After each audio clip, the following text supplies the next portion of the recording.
Okay, in this video we're going to look at matching up the second part of the H1 right here.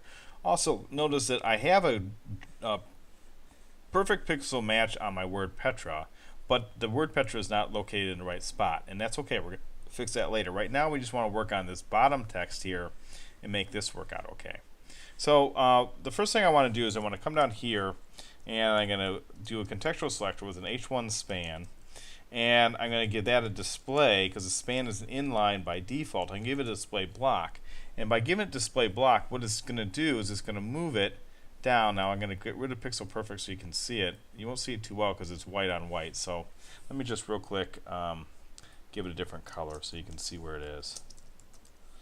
Okay, this is where the text is. Okay, and so obviously it's way too big because it's inherited the font size of its parent font, the H1, and it's in the wrong spot. So if we look at our specs, maybe they'll help us out. We have some font sizes here, and the one with a 0.2 em, that's most likely it, because if we want to make a font smaller than what is inherited from its parent, it has to be less than 1 em, because 1 em it would be 100% the size of the font. So if I come in here and I go ahead and I give it a font size of 0.2 em, that looks like it's kind of getting it in place. It's not quite there yet. It's definitely not the same size, but it's a longer, but it's probably because it's also a different font. Okay, remember we're using this font up here, so let's go ahead and try to change our font family down here and see what we get. So I'm going to go font family, and if we look in the specs, we don't really have any other font families here, so that means it must have to be the sans serif font initially, and so we're just going to put that back to our sans serif font, and now we can see that that's matching up actually pretty good. Let's put the color back to white, so we can just take that color black out, okay, because it's inheriting from the H1.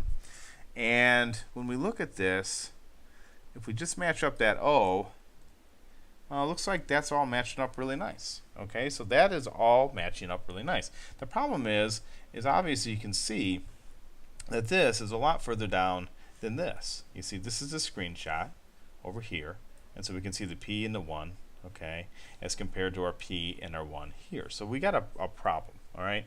But it's not really that big of a deal, because when you have this issue like this, you can sit there and mess with padding and margin and all that, but really what it is, it's a line height, okay? It's inherited the line height from here, and we want to actually adjust that line height. Well, we can actually just play with the line height and see what it is, but if we look at our specs, we actually have a line height here of 0.9. And that's kind of a pretty big clue, because it's like, well, that's probably what it's going to be. Now, where are we going to adjust that line height? We're actually going to adjust that line height to the H1, not to the span. Let's see how that goes. So let me put in my ending semicolon here, add my ending semicolon here, and I'm going to go line height 0.9. And when I do that, it jumps right up into place, and there it is.